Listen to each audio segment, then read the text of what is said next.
Graça e paz. É uma satisfação ter você acompanhando esta reflexão bíblica. Hoje vamos tratar de um tema que abre uma chave poderosa para compreender o Novo Testamento. O cumprimento das profecias de Malaquias no ministério de João. Esse é nosso tema. Esse assunto mostra que João Batista não surgiu como um pregador isolado no deserto, mas como mensageiro profético anunciado por Deus para preparar o caminho do Senhor antes da chegada do juízo sobre aquela geração. Quando Malaquias falou do mensageiro e de Elias, ele estava apontando para o ministério de João, para a manifestação de Cristo e para o encerramento da antiga aliança.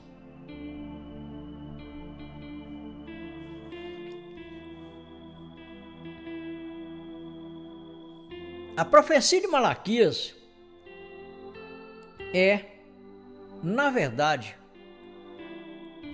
uma ponte entre os profetas e os evangelhos. Ela anuncia um mensageiro que viria antes do Senhor. Prepararei o povo e chamarei Israel ao arrependimento, antes do grande e terrível dia do Senhor.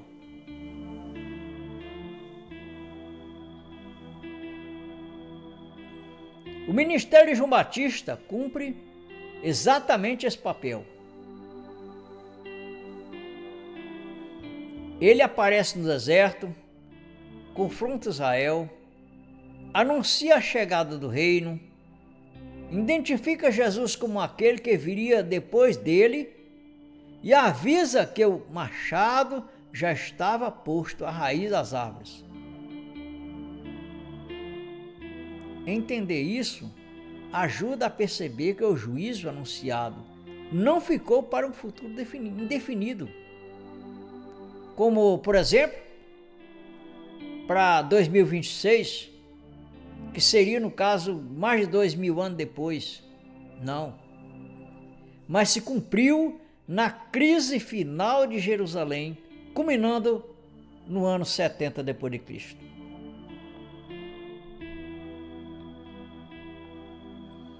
A primeira afirmação bíblica é que Malaquias anunciou o mensageiro antes da manifestação do Senhor. De acordo com os registros de Malaquias, capítulo 3 e versículo 1. Eis que eu envio o meu mensageiro. Eis que eu envio o meu mensageiro, que preparará o caminho diante de mim. E de repente virá ao seu templo o Senhor, a quem vós buscais.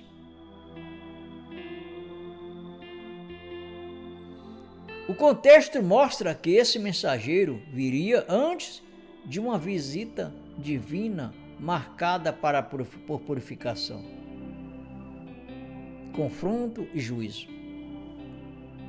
Não era apenas uma mensagem de consolo, era o anúncio de uma transição decisiva na história de Israel.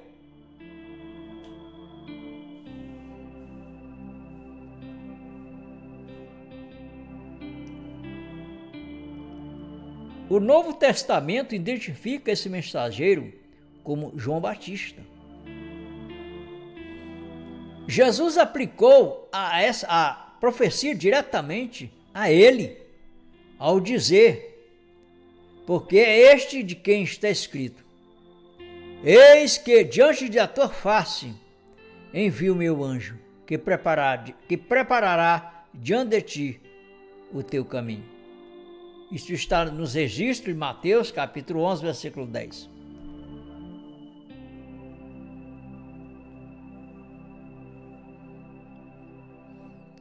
O Novo Testamento, ou seja, Malaquias, também anunciou a vinda de Elias antes do dia do Senhor. O Novo Testamento identifica esse mensageiro como João Batista.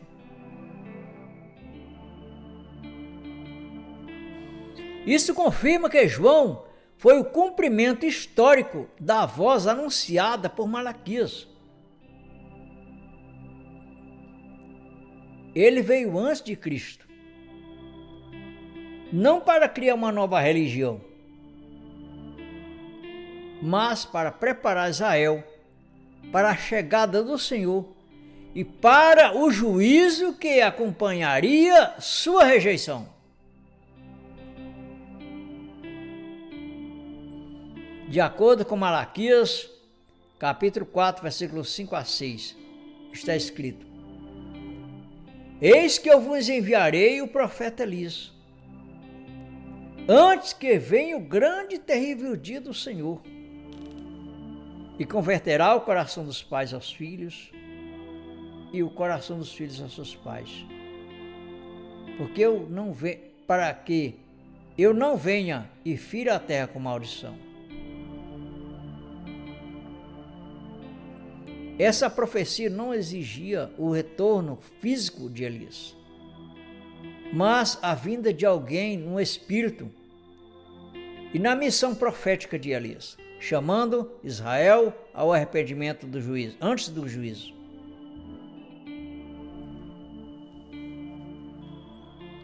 O anjo explicou esse cumprimento antes mesmo do nascimento de João. Lucas, capítulo 1, versículo 16 a 17, nos diz: E converterá muito dos filhos de Israel ao Senhor seu Deus, e irá diante dele no espírito e virtude de Elias, para converter os corações dos pais aos filhos e os rebeldes à prudência dos justos.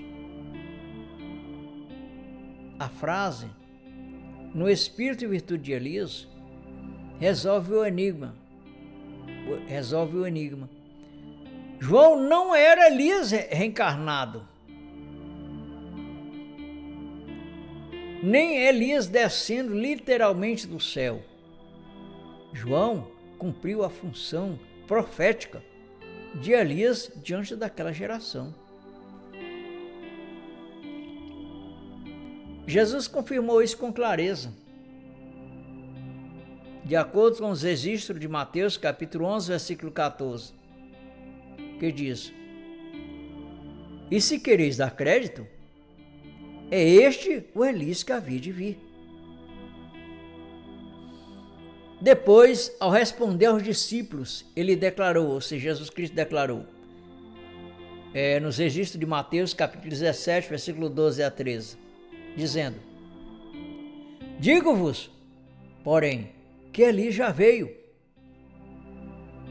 e não conheceram, mas fizeram-lhe tudo o que quiseram. Então, entenderam os discípulos que ele falava de João Batista. É muito simples.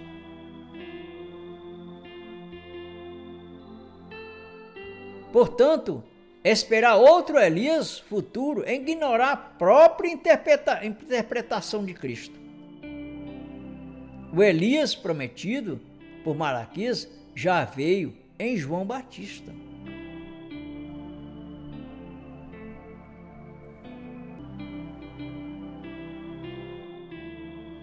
O ministério de João também carregava linguagem de juízo iminente. Ele disse aos fariseus e saduceus, de acordo com os registros de Mateus, capítulo 3, versículo 7, raça de víboras, quem vos ensinou a fugir da ira futura?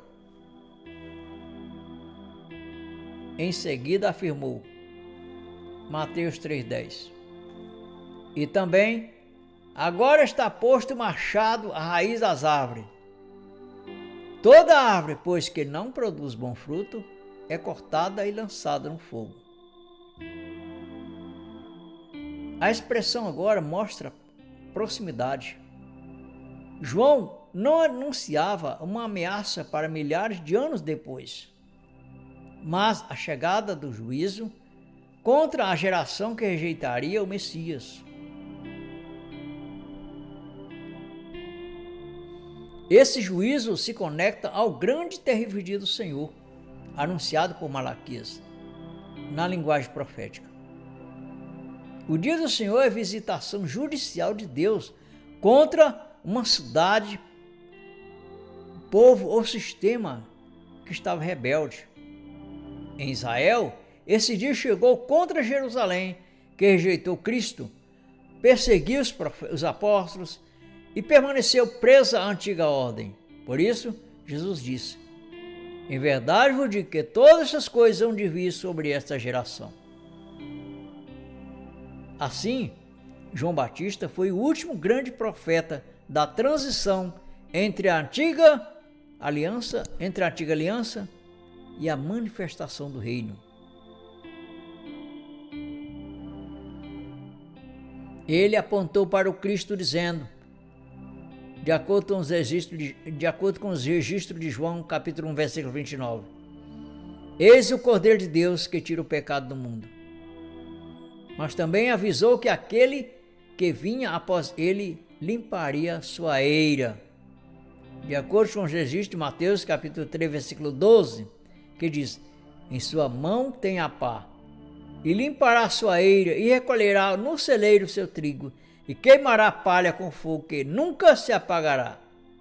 O trigo representa o povo reunido em Cristo.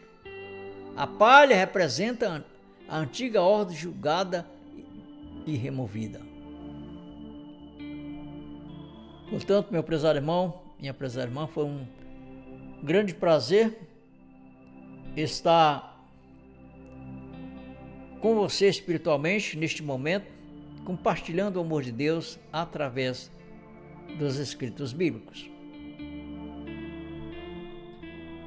Se você ainda não é inscrito no canal, eu solicito que você se inscreva. Se você já é inscrito, deixe seu like, isso é muito importante, para que o YouTube reconheça a relevância deste trabalho e possa divulgar para mais pessoas, assim como você e assim também como eu, que, graças a Deus, também participo desta mesma bênção.